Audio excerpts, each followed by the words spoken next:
Finding a lead investor when you're fundraising can be really, really hard. And a lot of times, founders make these common mistakes when they start out their fundraising journey. Do you want to hear what they are? Well, let's get to it.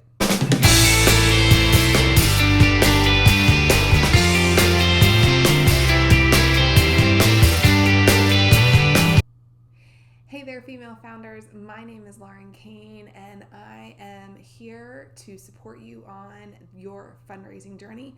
This YouTube channel is dedicated to supporting you from the time that you are figuring out what to do with your pitch deck and how to put it together through until you get the money in the bank. So do me a favor and click the subscribe button. The subscribe button should be right over here. And while you're at it, click the bell so you're notified every time a new video drops on this channel, which happens on a weekly basis. Because again, fundraising can be hard, but hopefully I can help make it easier. Okay, let's talk about finding a lead investor. It can be really, really frustrating.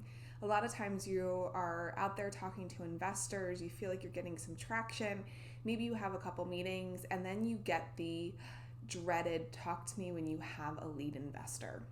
Well, first off, let's talk about what a lead investor is. So a lead investor is basically someone who sets the terms of your raise. They are usually the first ones in. They usually put in a decent chunk of money, and they are the ones that'll give you a term sheet that you're negotiating to and will do due diligence that others will hopefully trust and want to, invest based off of that due diligence. They also are someone who is hopefully going to open the door to other potential investors, make introductions for you, help syndicate with other co-investors that will trust their due diligence and make it a very easy yes. So a lot of times, if you're raising, let's say $1 million and they put in $250, they can help you raise the rest of that $1 million. So having a lead gives you a little bit of breathing room when you are raising your round. But especially these days, a lead investor can be sort of a needle in a really big haystack or multiple haystacks that are spread out throughout the entire world and is really frustrating to find. So there are some key mistakes that people make as they're going along when fundraising, and that is talking to any investor who will listen. And what that does is that takes you away from really finding that lead. A lot of times, founders don't know that they really need a lead investor. Okay, well, let me back up. Let's talk about when do you need a lead investor versus not need a lead investor. If you are doing a friends and family round, a very small raise, you don't need a lead investor. You basically need to go to your friends and family or your friends and friends of friends of friends of family and say to them, this is my raise, these are the terms, this is what I'm doing. It's very much a back of the napkin kind of thing. If you are raising a true round, pre-seed, seed, Series A, Series B, onwards, you are going to need a lead investor. It is the person that's going to take the reins. So, the common mistake that everyone makes is talking to all the investors. But when really your focus should be on getting a lead. You are wasting your time talking to all those investors, and I'll tell you in another video how you keep them engaged in between when you find the lead and getting them to write the check. But you are typically wasting your time if you are talking to an investor and they're not going to lead the round. Now, sometimes you don't know until you ask, so totally get that. But if you already know that from your research that this investor doesn't typically lead a round, don't talk to them yet.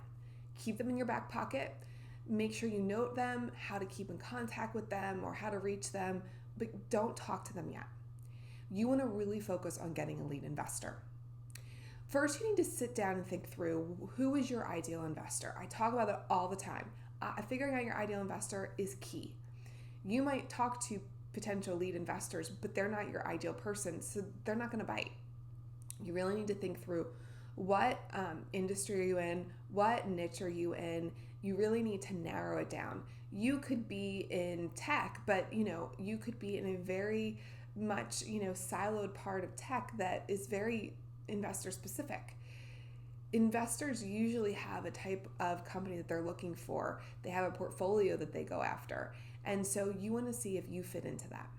So if you are a tech company, don't go after a consumer goods fund that will lead the round. They're not going to lead for you unless you have a consumer good technology, some weirdness happening that is amazing and you think they're going to bite. But be really, really clear on who your ideal investor is, and that'll help you narrow the focus down.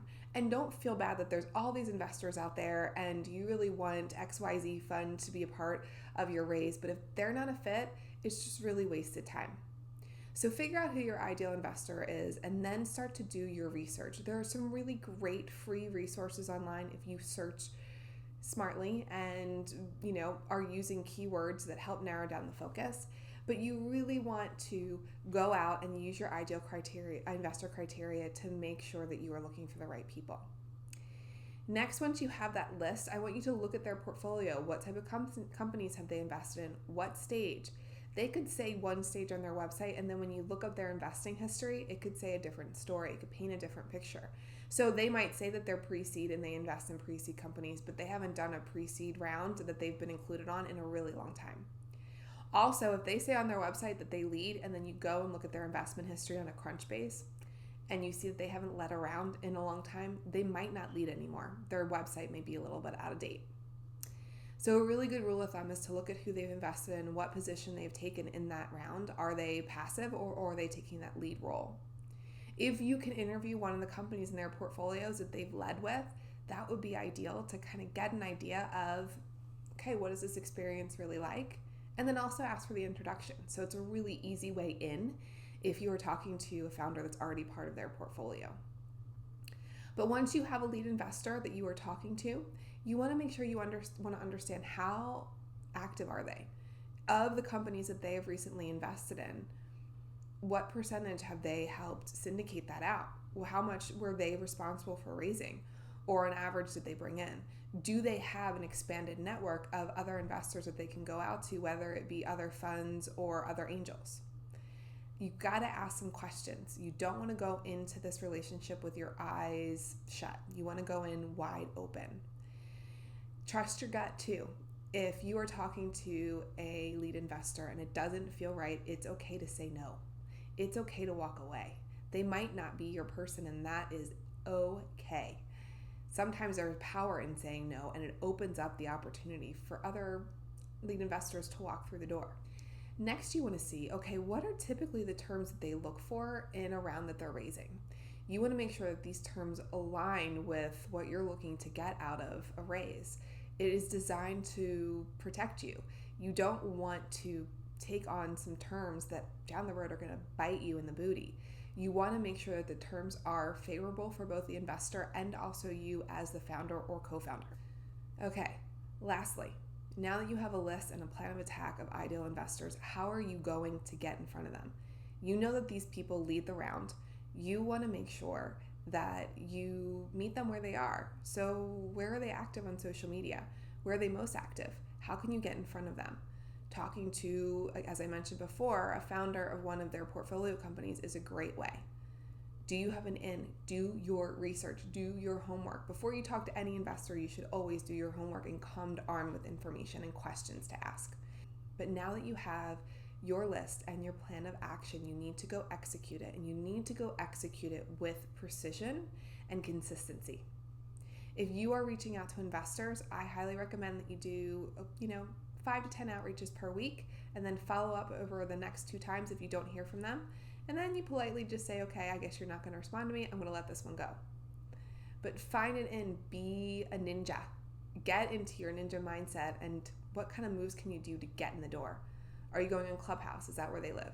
Are they really active on Twitter? Do they love to post stuff on LinkedIn? Did they just invest in a company 6 months ago that you could totally get in, you could totally get a meeting with and just need to pick their brain?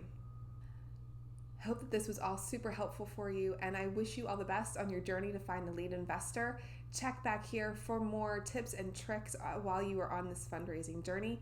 And while you're at it, check me out on all places social. I am on Instagram, I am on Clubhouse, LinkedIn, and well, if you want to, you can also text me and we can chat directly. All of the information is in the comment section below, so start to clicking, and I will see you in the next video.